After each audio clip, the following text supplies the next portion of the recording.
Good evening po sa ating lahat. Pwede bang pakitignan yung katabi mo, sabihin mo sa kanya, good evening. Ako po ay excited na magsalita sa inyong harapan ngayong gabi.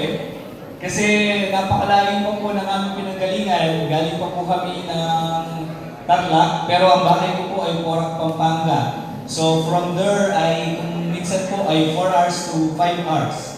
So siguro naman nakakahulugan na pwede lang akong tumagal na mag-sermon sa inyo na kahit 2 hours lang naman, di ba? Bago po ako mag-start, gusto ko pong ipakita sa inyo yung theme natin na Ignite the Passion and Embrace the Mission. Pero bago ang lahat, bata pa po tayo, tinuruan na nila tayong mag-close open. Tama po ba?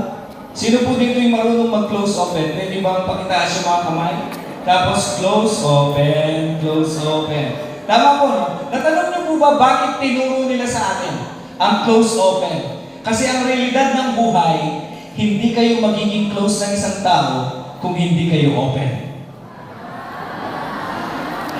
At hindi kayo magiging open kung hindi kayo close.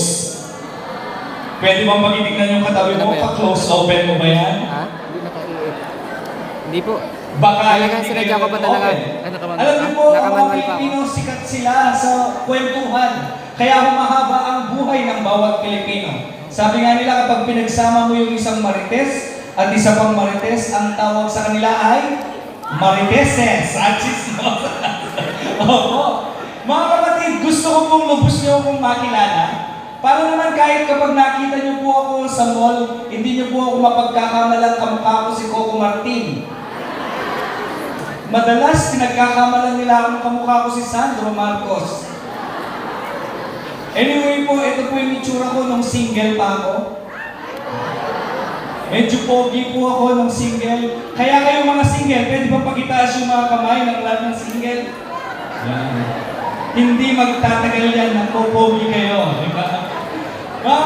Alam ng iba, alam nyo, mga single, enjoyin nyo yung pagiging cute ninyo. Enjoyin nyo yung pagiging single ninyo. Kasi po kapag nawala yung pagiging single ninyo, mga kapatid, akala nyo lang masayang may asawa. Tanungin nyo ang mga nag-asawa. It's better to wait long than marry wrong. Di baling matagal kang maghintay, huwag ka lamang magkamali ng iyong mamahalin. Sinasabi ko nga po sa mga kabataan, ang lalaking hindi marunong maghintay, nagiging tatay.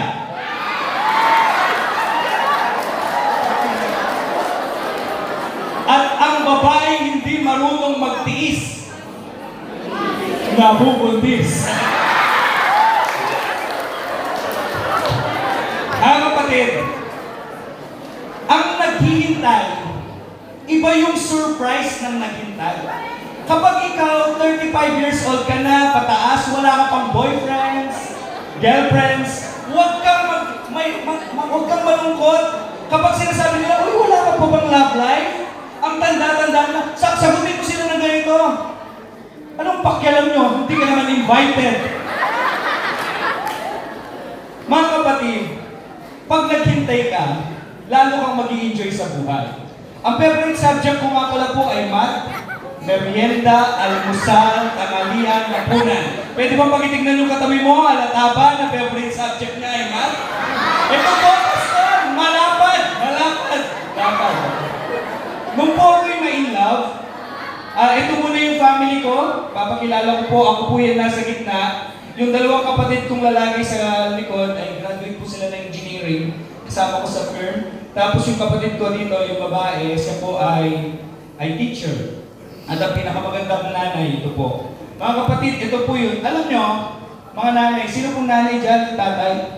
Kapag yung anak po ninyo, survey lang po ito, kapag yung anak ninyo, 4 years old, or 7 years old, or 10 years old, in love na, naghahanap na ng love life sa iba, ibig sabihin, hindi niya nararamdaman yung love sa kanyang family. Kapag daw yung maagang nag-aasawa, naghahanap ng love sa family. Kapag ikaw naman yung anak mo, matanda na hindi pa nagbo-boyfriend or girlfriend, ibig sabihin sobrang love ng family.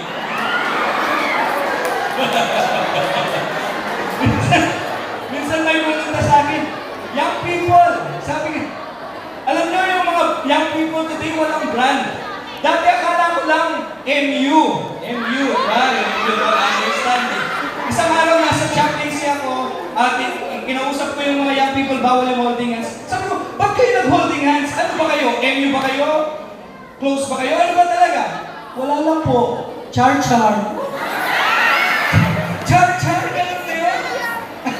Ang hirap today. There's no assurance in life. Kaya nga kung ako po ay in love, ito po yung aking prinsesa na kayo nai-rain ako. Yan. Alam, maganda po yung misis ko. Dahil gwapo yung asawa niya.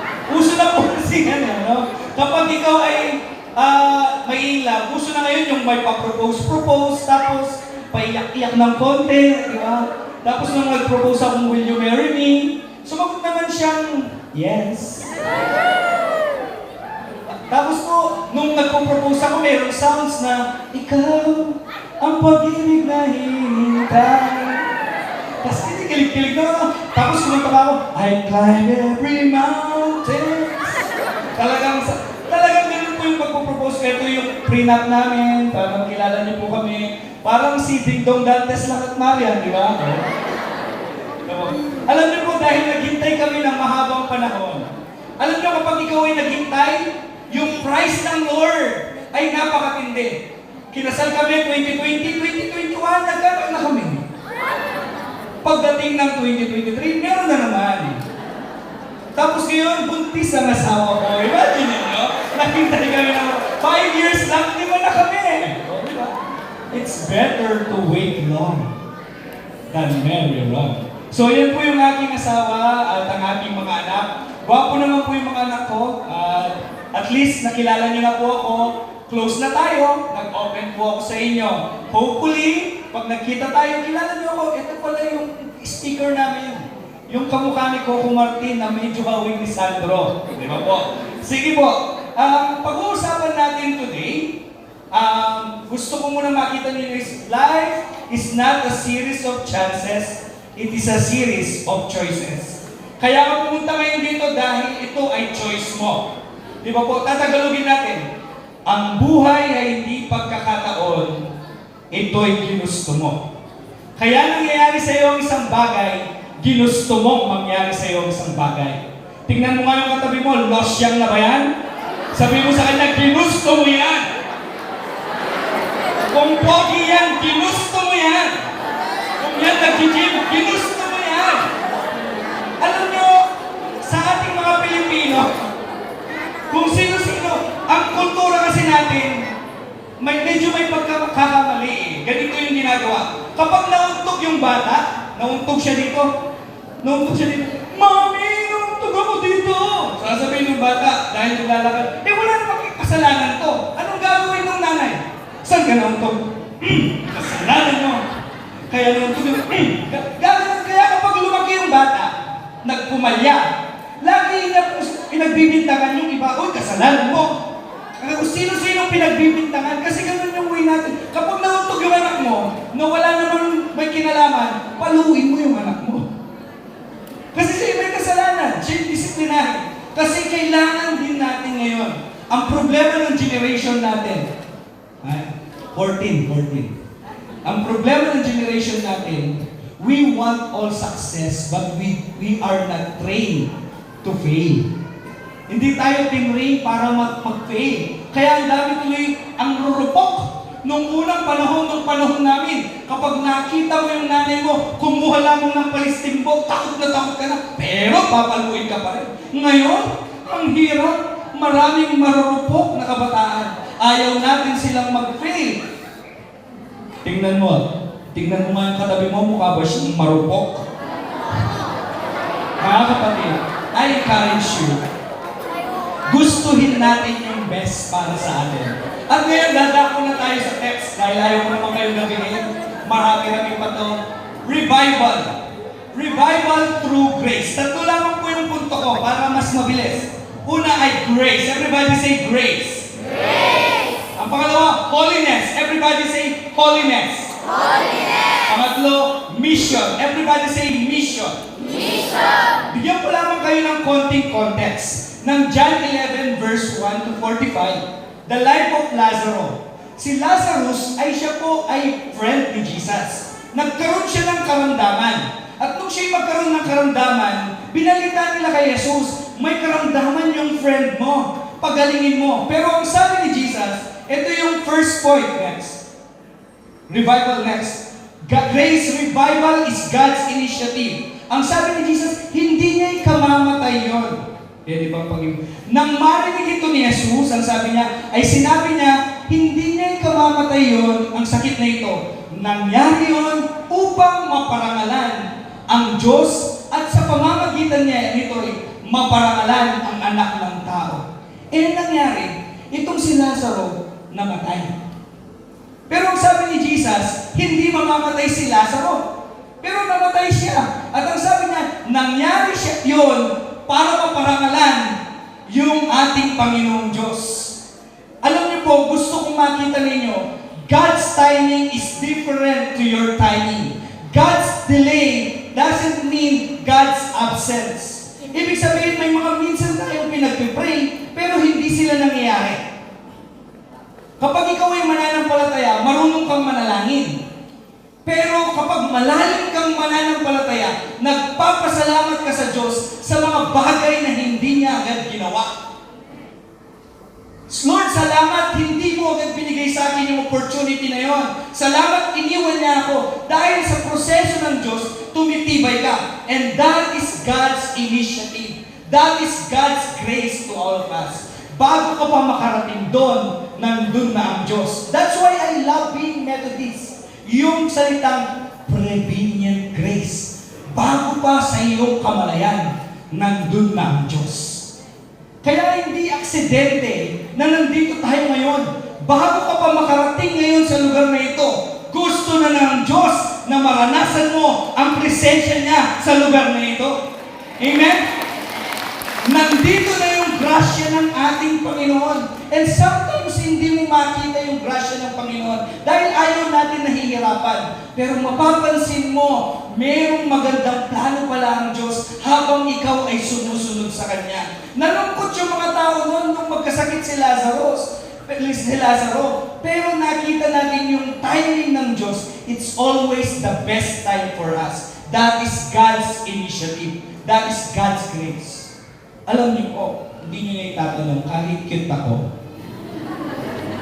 Nung ako'y nagpapasto, insecure ako. Kasi ang sweldo ko lamang ay 1,000, o kaya minsan 1,500.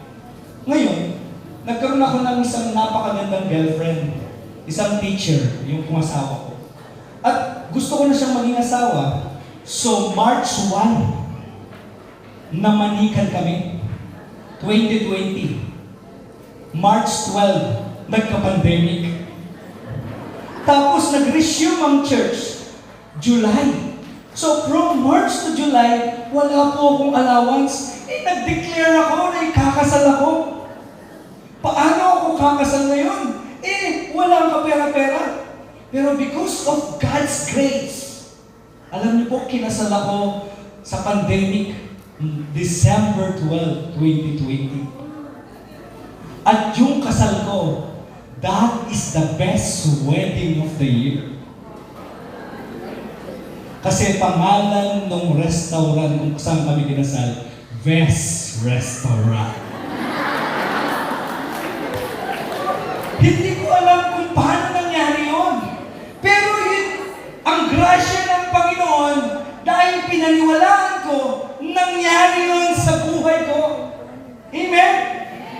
Minsan ayaw natin yun, pero way ng Panginoon para lalo tayong magtiwala sa Kanya. And that is God's grace. Alam niyo po, matagal na akong pastor. Ako po'y 34 years old. And 17 years of my life, I'm a pastor. 16 ako nagpastor. At nakita ko po, lahat ng tumatagal sa church, sila yung mabibigat ang sakripisyo sa church. Sino na dito ang umiyak sa simbahan? Pwede ba pag-itaas yung kamay, napagalitan ni Pastor, napagalitan ni PS? Pwede ba? Tapos umiyak ka, hindi nila ako naiintindihan. Umiyak na po kayo? Ba't nandito pa kayo? Alam niyo yung matitibay sa church, sila yung mabibigat, yung sakripisyo sa church. Alam niyo ako'y naging DS. Ang problema ng pagiging DS ay yung magdidestino. Pag nagdestino ka ng mga pastor. Yung mga membro kasi, silent lang, SPPR. Katagal na namin ayaw itong pastor na hanggang ngayon, papalit-palit pa. Para naman hindi kami pinakikinggan ni DS. Di ba po? DS naman! Di ka pa ba nakapagod na kami? Lagi na lang kaming sumusunod. Pero siya pa rin! Ay, siya return pa rin yung pastor namin. Mga kapatid, sa Methodist, hindi siya it's all about the pastor. It's all about din with the lay. Hindi pwedeng lumaki yung simbahan mo dahil kay pastor. Lumaki yung church mo with the lay. Kaya po nagtatrabaho yung church kasama yung lay leader. Kaya pag bumagsak yung church mo, hindi kasalanan ng tamad mong pastor. Kasalanan mo rin. Huwag kang mag-alala, hindi ko ang pinariringgan ko, yung katabi mo. Labang naman natin sila. Sometimes we are judging people, bakit kaya sila pa? Ang dami-daming maging pastor namin at Japanese, ba't siya pa? And sometimes if you cannot see grace, you can share that grace to people. And that is God's grace. Kung hindi mo man yun maramdaman sa iba, pwede namang ikaw naman yung magbigay ngayon. At when you are sharing that grace, you will see on how God will surprise you. Because our God is a God of surprises. Walang natatalong mananampalataya that when you are living by God's grace, you will see on how God works in mysterious ways. Sabi nga ni David, Psalm 37 verse 25, ang tanda-tanda ko na, pero wala pa akong nakitang nagtapat sa Diyos ang napabayaan. That is God's grace. Kaya if you are faithful to God, maghintay ka. Kapag ginagawa mo yung kalooban ng Diyos, tapos tingin mo, walang nakakakita yon, nakikita ng Diyos yon. Kapag ikaw, lagi kang nasa church, pero hirap na hirap yung pamilya mo, parang down na down ka, yun lang yun. Pero akala mo lang ganun lang. Pero kapag binless ka ng Diyos, walang makakapigil kahit sino man, at ito'y may papasa sa next generation. Nung ako po ay magpastor, at my 16 years old, ako po'y graduate ng engineering ng 23 years old. And I lived that course. Iniwan ko yung pagiging engineer sa loob ng 7 years. Pag magdi-date kami, kasama yung mga kasama kong inyenyero, pupunta kami ng Chowking, sasabihin nila, "Uy, huwag kang magbayad, kami magbabayad." Kasi alam nila yung sweldo ko, sakto lang na nakarating. Ako naman, siyempre, nabuhay by faith. Ang pastor, laging libre. Gusto namin na kapag ikaw ay pastor, sana may Bible study kasi doon na kami magdi-dinner. At siyempre, tingin-tingin kami ng ganyan kasi sanay kami sa mga kanta ni Sharon na balutin mo ako. Tapos gusto namin yung kanta ni Regina, dadalhin kita sa aking parsonage. So, gano'n na. Kasi gusto namin, actually kami mga pastor, favorite namin yan, kaya Bible study, gustong-gusto namin. That's his living Bible. Ganun ako nabuhay for 7 years. And I don't know. Lord, sabi ko, minsan meron, minsan wala. Ang tagal na nga. Ang tagal naman ng provision mo. Sabi mo yung mga mananampalataya, yung mga nagpapastor, naglilingkod sa'yo ng tapat, pagpapalain mo. Pero bakit sa family namin ako yung pinakamahirap? Sabi pa nga nung nanay ko, sa pangalan namin dahil engineer, huwag mo pabayaan ang kapatid mo, kapag wala siyang allowance, bigyan mo. Tapos yung kapatid mo babae, si kapatid mo, bilhan mo palagi ng long sleeve para hindi siya mukhang kawawa. Laging ganun yung, alam nyo, ganyan pa talaga yung naglilingkod. And I'm praying to God. God, hindi ba pwedeng kami naman yung magbigay? Hindi ba pwedeng yung, hindi ganito yung buhay namin kapag ako nagkapamilya? Pero alam niyo po, nung paglipas ng 7 years, na-surprise ako ng Diyos. Yung mga bagay na hindi ko iniisip na narating ko. Yung mga bagay na hindi ko iniisip na mahawakan ko, nahawakan ko. At yung mga bagay na hindi ko iniisip na makakain ko, nakain ko, mataba na nga ako ngayon. That is the way of God. That's when you are faithful to God. Napapansin mo, hindi man ikaw ang binibless yung mga tao sa paligid mo. Kaya sila na-bless. Hindi dahil okay sila, na-bless sila kasi faithful ka. Amen? Kaya pinagpapala yung pamilya mo kasi nagsisimba ka, nananalangin ka, nagtatapat ka, dahil sa'yo, pinagpala ang henerasyon mo. Amen? Kaya sabihin mo sa katabi mo, dahil sa'yo, amen, pinagpala ang pamilya mo. That is God's grace and God's initiative. And number 2, holiness. Revival through faith.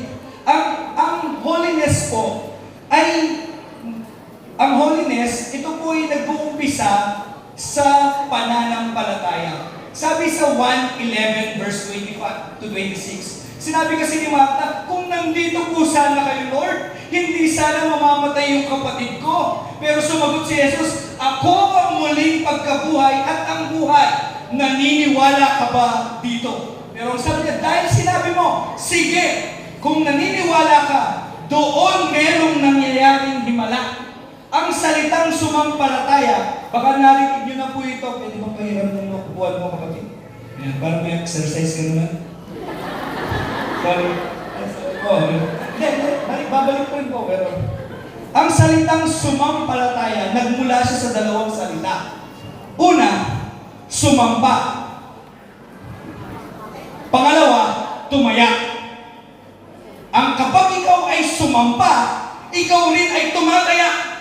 Tingnan mo nga ang katabi mo, saan siya madalas tumaya? Ito po pastor, nagpapataya. Kapag ikaw ay sumasampalataya sa Diyos, sumasampa ka sa presensya ng Diyos at tumataya ka sa Diyos. Kapag sinabi mong, I have faith in God, sumampa ka sa Kanyang presensya at tumaya ka sa Kanya at hindi ka matatalo. Amen? Yun yung faith. Yun na lang yung advantage natin eh. Dapat sana yun yung panindigan natin. Yun yung panghawakan natin. Yung pananampalataya natin. Kaya ka nga nagsimba. Kaya ka nga nagpray. Kasi naniniwala ka sa Diyos. Totoo ang Diyos. God is working. God is doing His part. Kapag ikaw ay nagpipray sa Kanya, nagtatrabaho ang Diyos. Kaya po, kapag ikaw ay sumasampalataya sa Diyos at dinadaon ka ng iba, God can turn the table for you because faith activates God's power. Ganun katindi. Ganun katindi yung faith sa ating Panginoon. Alam niyo po, kahit ganito ako hindi niyo nagtatanong, sa amin sa Argentina,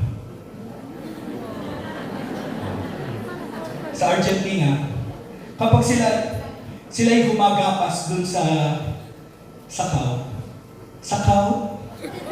baka, di baling malaglag yung gatas, wag lang mamatay ang baka. Dahil langgat may baka, may gatas. At gusto kong makita ninyo, di baling bumagsak ka, di baling malugmok ka, huwag lang mamatay ang iyong pananampalataya. Amen? Because God is your source and you are not the source. May mga araw na wala kang pera, may mga araw na wala kang gana, at may mga araw na wala kang inspirasyon, pero dapat mawala na ang lahat, huwag lang ang iyong pananampalataya. Amen? Kasi yung faith na yun yung magdadala sa iyo sa totoong success ng buhay. Alam nyo, kung gustuin mo lang humingi sa Diyos at paniwalaan, God can give it to you.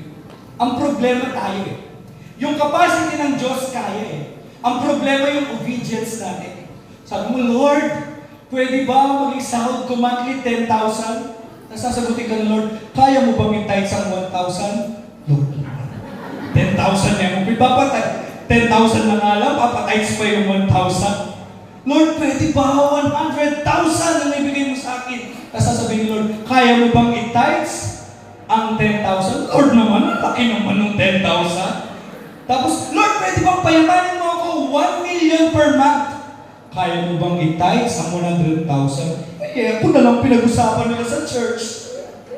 Alam niyo po, sa lugar namin sa Nueva Ecija, talagang Argentina, Nueva Ecija na rin. Doon sa Nueva Ecija, kahit baboy pinapapray. Isang araw, merong isang membro sabi niya, Pastor, pwede bang pag-pray mo yung baboy ko? Bakit? Sabi niya, Pastor, malapit na siyang manganak. Alam mo, Pastor, kapag yung baboy ko nanganak, bibigyan kita ng isa. Ay, Pastor, sumipag. Pumunta doon palagi. Every morning nandun si Pastor. Lord, sana manganak ng baboy na to. Alam, pala pinupuntahan every morning. At minsan din madaling araw, tumatakbo yung membro, kumatok sa personage. Pastor, ano yun? Nanganak na yung baboy, biglang napalabot si Pastor. Praise God! Sabi niya. Tapos sabi ng membro, Pastor, yung anak ng baboy, 11. Wow! Praise God! Good news! 11. Tapos, kaya Pastor, namatay yung isa. Tapos sabi niya, okay lang yan. May 10 pa naman. Hindi, Pastor, kaya lang yung isang yun yung binibigay ko sa'yo.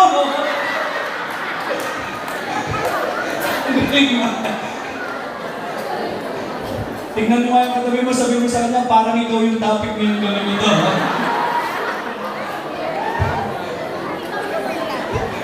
Sometimes, ang bilis nating mangako. Kapag wala ka pa doon, nangangako ka, makapag-abroad lang ako, tutulong ako sa church, that is my dream. Pero pagdating mo doon, kahirap dito. Sasabihin sa'yo ng young people, pagpadala ka naman para sa instruments, mahirap dito, akala nyo lang, mahirap nasa. Yung dream mo, nawawalan ng purpose. Kapag nag-pray ka, binigay ni Lord, nawawala yung purpose. Alam nyo, ang pananampalataya sa Diyos ay pinapatunayan kapag nasa iyo na ang lahat. Kaya nga minsan, mas masarap yung minsan meron, minsan wala. At least you remember na ang buhay na meron sa iyo, pahiram lamang ng Diyos. Sana, kung meron kang kailangan ipaglaban, ay yung pananampalataya mo. Kung meron kang kailangan tayuan, dapat yung pananampalataya mo. Alam niyo po, ako po ay 4 kaming magkakapatid, pinakita ko sa inyo. Pero tinuruan kami ng tatay ko sa pananampalatayang Kristiyano. Yung panganay namin, Metodista, nakapag-asawa. Ang asawa niya, nakalive pa ako ang asawa niya po, Bob. Ang asawa niya born again, nag-Methodist. Tapos yung pangalawa, ako, naging asawa ko, Katoliko. Kinanta ko yung, ipaglalab ko. Ay, parang sa'yo? Sige, ang Katoliko, nag-Methodist. Tapos, yung pangatlo, yung asawa niya, Seventh-day Adventist, nag-Methodist. Yung pangapat, mabigat, Iglesia ni Cristo. Ano mangyari? Nag-break.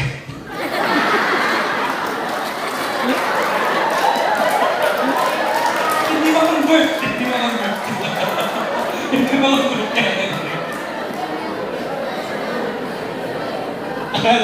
Alam mo, isang bagay na tinuro sa amin ng tatay ko, yung pananampalataya. Nakita niyo wala siya sa picture Napansin niyo po ba? Kasi 10 years old pa lang ako, wala na yung tatay ko. At yung kapatid kong isa, 11 years old, yung bunso, namatay yung tatay ko gano'n. And then, there's no Christmas na kumpleto kami. Wala nang success na narating ko na nandun yung tatay ko. At ang pinakamasakit na pangyayari sa akin, yung tipong, nakikita mo yung iba ang sasaya ng buhay, pero kami parang sakto lang, kasi wala naman yung tatay ko. Ang ayaw ko sa tatay ko kasi siya po yung chairperson. Siya yung laging nasa church. Siya na yung nag-grass cut ng church. Siya yung kami yung pinakamaaga kasi yung Sunday school teacher, yung tatay ko. Sinasama niya kami. Tapos siya na kami yung maaga, kami pa yung last uwi. Sabi ko, tayo naman, tayo mo pa si pastor. Si pastor nga, Sunday lang. Tayo pati Sabado lang dito tayo eh. Kami pa yung nag-aayos ng altar, gano'n. Lord, tayo naman, ba't ganun ka? Hindi ko siya makunawaan. Talagang nagagalit ako kasi hindi ako makapaglaro. Eh tapos kapag Sunday gusto niya, nakahilera kami. Kung hindi, pupunta kami dun sa para kami magbihig. Sunday school, every time gano'n. Pero nakita ko, nung mawala siya, meron siyang naitanim sa amin ang pananampalataya. Nawala ang tatay ko pero hindi ko pinababayaan dahil sa pananampalataya. Hindi dahil magaling ang nanay ko, kung hindi dahil sa pananampalataya at sa simbahang kumupkup sa amin at kami nakapag-graduate. Dahil yun sa pananampalatayang tinanim niya sa amin. Kaya kung matalino ka, tignan mo yung katabi mo, matalino ba yan? Huwag na huwag mong iiwan ang pananampalatayang meron ka. Ito dapat yung pananampalatayang ipamana mo sa mga anak mo. Ito dapat yung pananampalatayang tayuan mo. Ito dapat yung pananampalataya na sabihin mo, mga anak, kailangan nyo ang Diyos. Ito dapat ang pananampalataya na dapat sana bilang pangmagulang nandun ka. Alam nyo, nalulungkot ako eh. Minsan tagal na natin sa church, pero ang pananampalataya natin ang liit. Pag mayroong problema sa bahay natin, hindi man tayo yung unang mag-pray. Uy mga anak, may problema tayo, pwede bang tayo yung mag-pray? Pag mayroong sitwasyon na hindi nyo maunawaan, pwede mo sabihin, anak, ito po kayo, huwag mo na kayong umalis. Manalangin tayo sa Diyos. Sana tayo yun bilang mga magulang at bilang mga anak. Hindi nyo na alam, merong mga taong nakatingin sa iyo at yung pananampalataya mo, yun ang kinabibiliban nila. At pag wala ka na sa mundo, maa-appreciate nila yung buhay na meron ka. Amen? Pangatlo, mission. Everybody say mission. Revival in action. Ang mission po, next. Ang sabi ni Jesus kay Lazaro nung nakalibing siya, at sumigaw si Jesus, Lazarus, lumabas ka. Lumabas ang patay at nakabalot ang mga kamay at ang paa ng tela at may tela sa mukha nito. Ibig sabihin, binuhay siya ng Diyos muli. Pinalabas siya. Ang simbahan na buhay, lumalabas ng simbahan. Ang pananampalatayang buhay ay hindi lamang siya nakatago, kundi merong misyon sa buhay. Amen? Amen. Kaya ka nandito, meron ka pong misyon. Mga kapatid, malapit na ako mag-end. Pero bago ako mag-end, bibigyan ko lamang kayo ng 4 na realidad ng buhay. Kahit ito lang po yung matandaan nyo sa akin, huwag nyo lang matandaan yung mga sinabi ko kanina. Ito lang 4 na to. Deal po ba? Deal? Yung mga nasa likod, okay lang po ba? Ayan. Handa na po ba kayo? Ang unang realidad ng buhay. You are going to die. Tignan mo yung katabi mo. Sige po, sabihin mo sa kanya, mamamatay ka rin.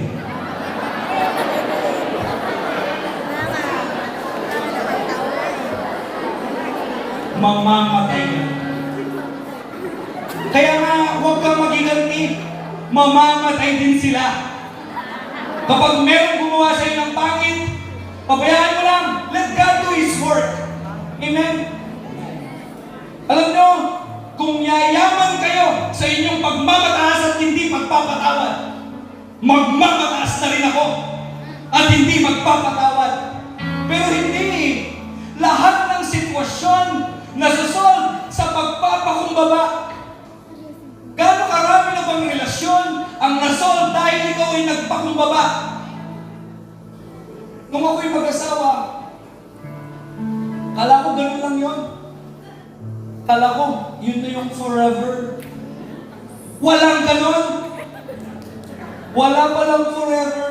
Dahil ang forever ay araw-araw mo siyang pinipili kahit hindi siya kapili-pili.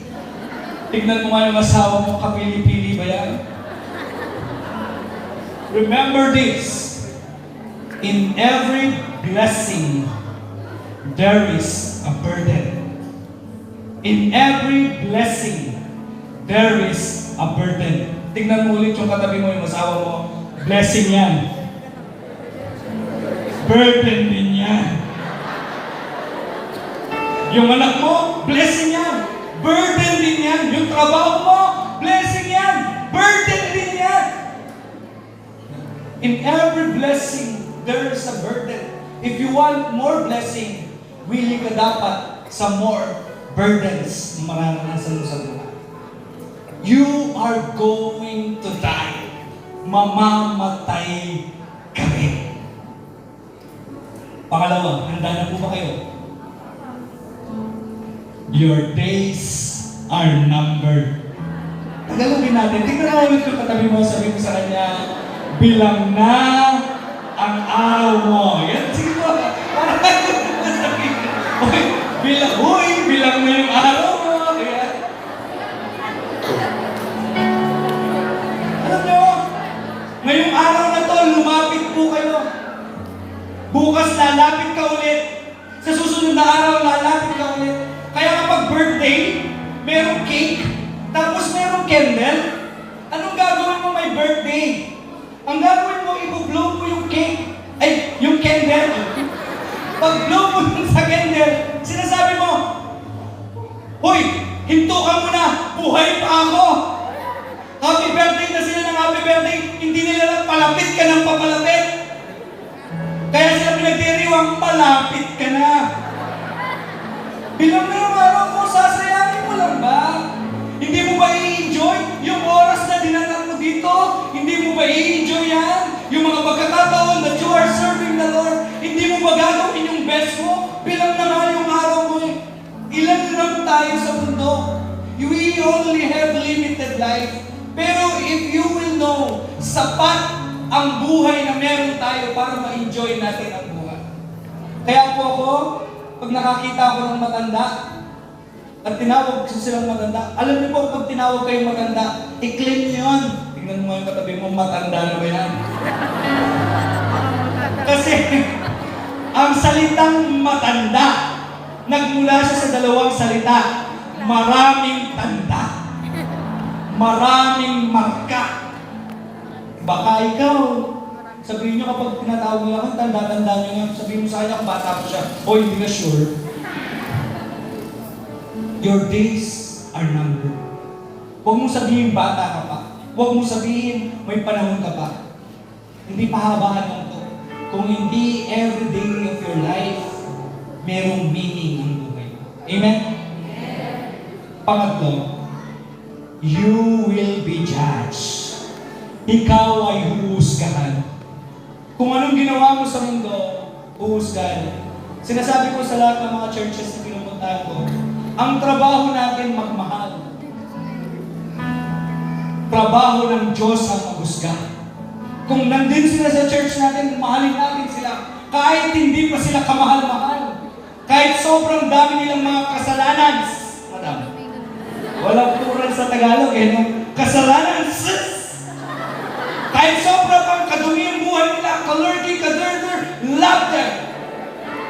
Kasi huhusgahan din tayo ng Diyos kapag humarap tayo sa Kanya. Time will come, lalapit ka sa Diyos. Ang pinakamasarap na salita na maririnig mo ay yun. Good job. Good and faithful servant. At yun yung best para sa akin. Alam nyo, minsan, ako'y masipag na pastor, hindi nyo nilitatan. Lagi ako nagbibisita. Pero minsan yung mga binibisita ko, ayaw na magsimba. Tapos lagi ko sinasabi, kapag hindi kayo nagsimba, kapag namatay kayo, hindi ako pupunta. Busy ako, magsisimba na. Pero what I'm saying to all of you, God is giving you a chance every day. At ito yung chance mo para bumawi. Ito yung chance mo para hindi mo nakalkalin yung nakaraan kung hindi mabuhay ka ng tama. Kung mali na ng nakaraan, mali mo na yun. Pero ngayon, it's high time for you to stand up to our God na to declare that every test of your life, that is testimony. Every mess of your life, that is God's message for you. Every misdirection, that is God's redirection for you. Every trial for you, that is God's way for you to strengthen you. It's high time for you na bumawi kay Lord. Amen? Ngayon po, meron pang apat. Tandaan niyo po, no? Una, you're going to die. Your days are numbered. Hindi po ako kayo. Your days are numbered. And then, pangatlo, you will be judged. Okay, tayo husgahan. And last, you have a purpose. Amen? May purpose ka. Mga kapatid, meron lamang akong isang mabigat na tanong na kailangan sabihin ninyo sa katabi nyo. Di po ba? Sasabihin ko sa inyo yung mabigat na tanong. Di po ba? Okay, tingnan mo muna yung katabi mo. Yan, okay. Ito yung mabigat na tanong. Handa na po ba kayo? Ang tanong na ito, sabihin mo sa kanya, 1, 2, 3. Bakit buhay ka pa?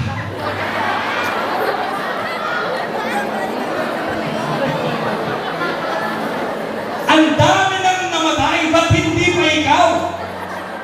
Nagka-pandemic, ba't hindi ka pa sumama? Bakit hanggang ngayon nandito ka pa? Bakit hanggang ngayon humihinga ka pa? Bakit hanggang ngayon inaalaw ng Diyos na ikaw ay makapagsamba sa Kanya? Dahil meron kang purpose. You have a purpose. Kaya ka buhay ngayon dahil you have a purpose. May mga araw na may sakit tayo, hirap tayong tumayo, pero inaalaw pa rin ng Diyos na nandito ka dahil meron kang purpose, dahil alam na meron ka pang magagawa. May mga araw na tamad ka, may mga araw na ayaw mo na gumising, pero inaalaw pa rin ng Diyos dahil meron ka pa rin purpose sa mundong ito. God is allowing things to happen to you dahil meron siyang nais ipagawa sa iyo. Kung pagod ka na, ang Diyos hindi pa pagod sa iyo. Kung down na down ka, ang Diyos can lift you up because you have a purpose. Amen? Mga kapatid, for realities of life, you're going to die, your days are numbered, you will be judged, and you have a purpose. Ngayong gabi, I don't want to end this night na wala tayong magawa. I want to end this night with surrendered heart. Kung gusto mong tumagal sa ministry, matutunan mo yung salitang pagsuko. Pagsuko sa Diyos. Kapag sinusuko mo sa lahat sa Diyos, makikita mo, God is doing His part. Ang pinaka-hate kong salita ay yung salitang regret. Alam niyo po, grade 4 ako, doon ko lamang na-kiss yung tatay ko. Tanda ko yung may cancer siya. So painful to me. Kasi sabi ko, kailangan pa bang magka-cancer yung tatay ko para maging sweet kami? Kailangan pa bang mag-down kami para maging close kami at lumapit kami sa Diyos? Hindi ba pwedeng okay yung buhay namin at we are surrendering everything to God? Kailangan pa bang malugmok yung buhay natin bago natin hanapin ang Diyos? Hindi ba pwedeng ngayon na? That's the biggest regret of my life. Sana noon, sinabi ko na sa tatay ko yung salitang I love you. Pero wala na. Tangin natin. Kaya kayo po, if you are in a situation today na hindi mo kasama yung anak mo, ini-encourage mo yung asawa mo, huwag kang mapagod. Dahil yun yung purpose mo, yun yung mission mo. Kung yung tatay mo hindi mapunta-punta sa church, huwag kang humintong manalangin, isuko mo yan sa Diyos. Because that is your purpose. Huwag mong hintayin yung wala ka nang magawa bago mo pagawin yung bagay niya. And I encourage you tonight, if you are willing to surrender your family, yourself to God, Lord, ngayong araw na to, I want that grace. Ngayong araw na ito, I want that holiness. Ngayong araw na ito, I want to do that mission that you are allowing me to do. I surrender everything to you. I encourage you to stand up and to declare your faith to our God. Kung tawagin yung music team.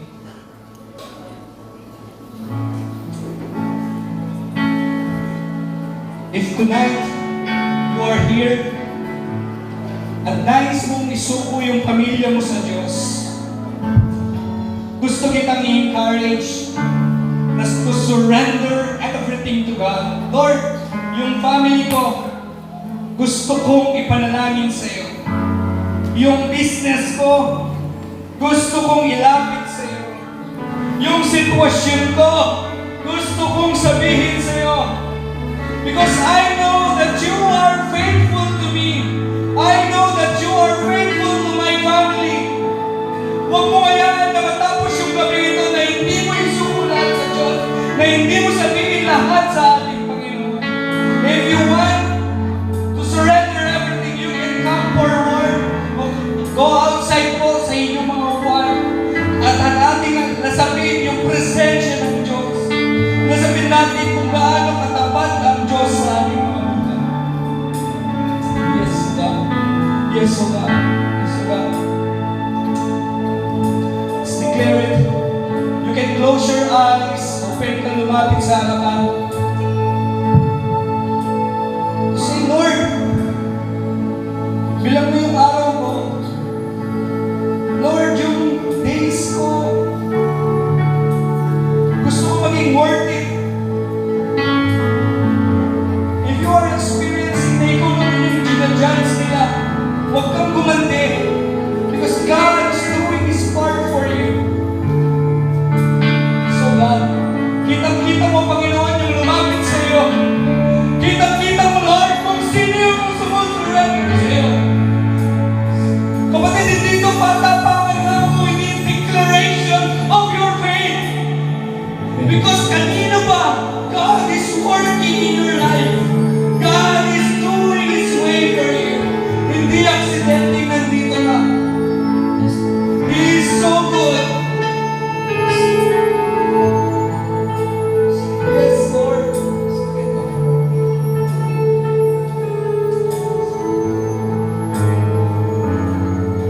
So God, sige lang, lumapit na tayo sa ating Panginoon. Yes, O God. Sa iyong paglapit sa ating Panginoon, sabihin mo lahat sa Kanya. Huwag mong bitawan yung gabi ito na hindi mo sabihin lahat sa Kanya.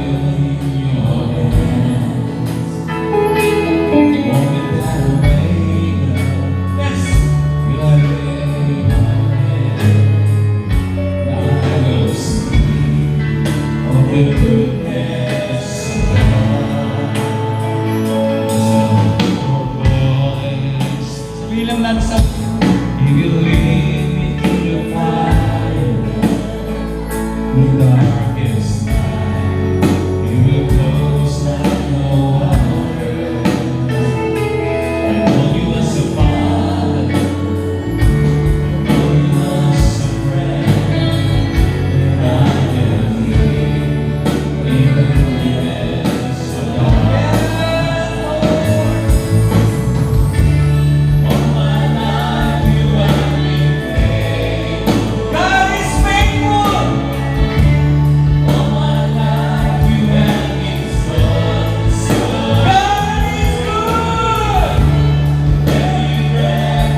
yung pananampalataya mo.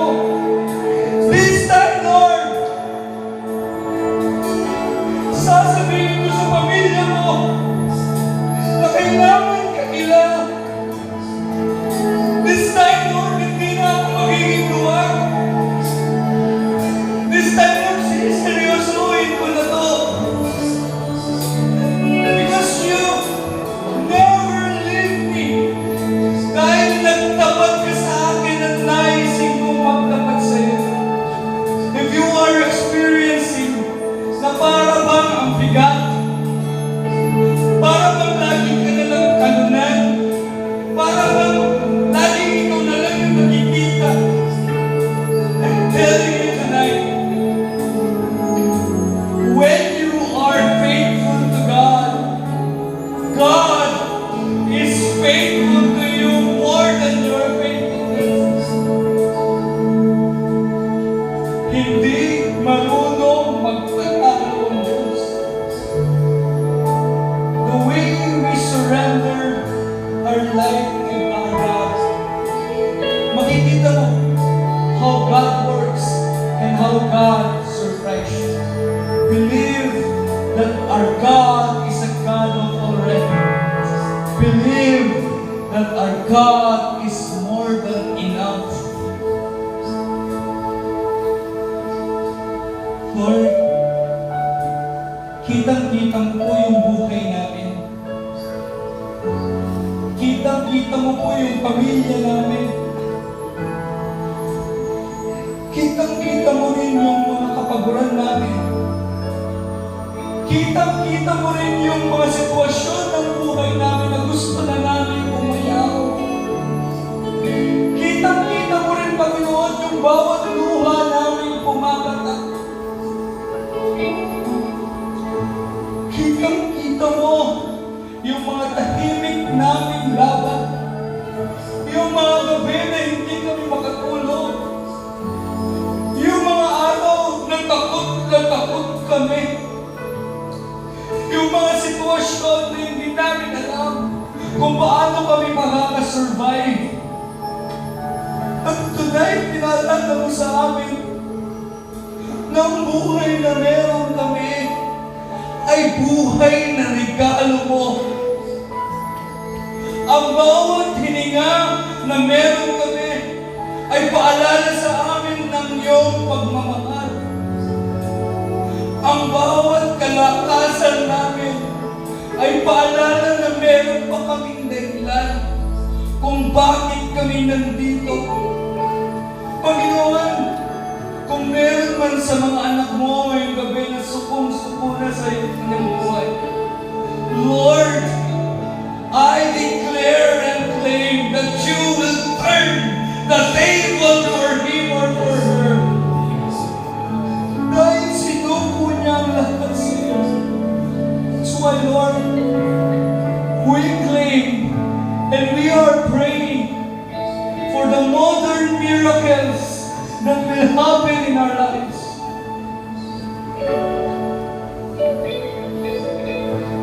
Panginoon, we believe that you are good and you are powerful.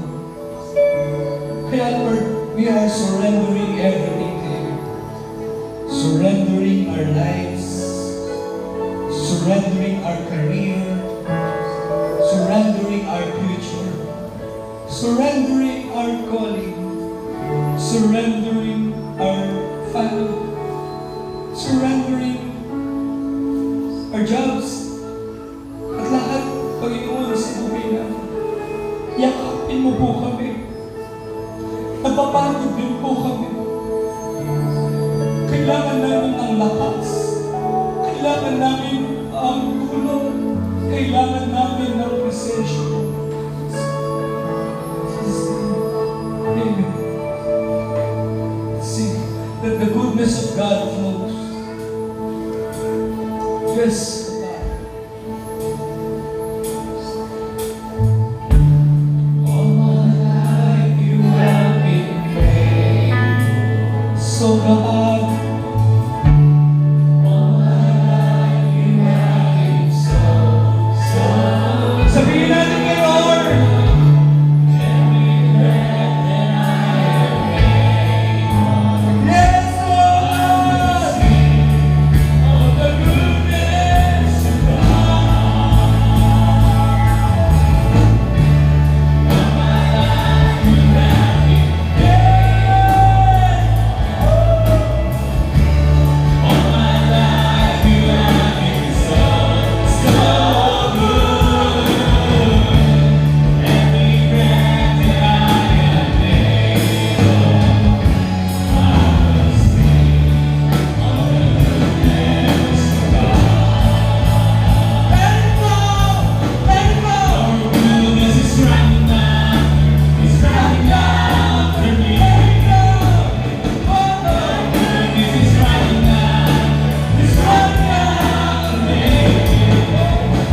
ang buhay ay galing sa iyo. Marapat lang na ibalik namin lahat sa iyo. Marapat lamang na iligano namin ito sa iyo. We put all the praises and glory to you. Hindi kami nagsayang, hindi sayang yung panahon na ito. Kung hindi ito yung panahon na pinadanas mo muli sa amin ang langit sa lupa. Pinadanas mo sa amin kung gaano kasarap maging mananampalataya.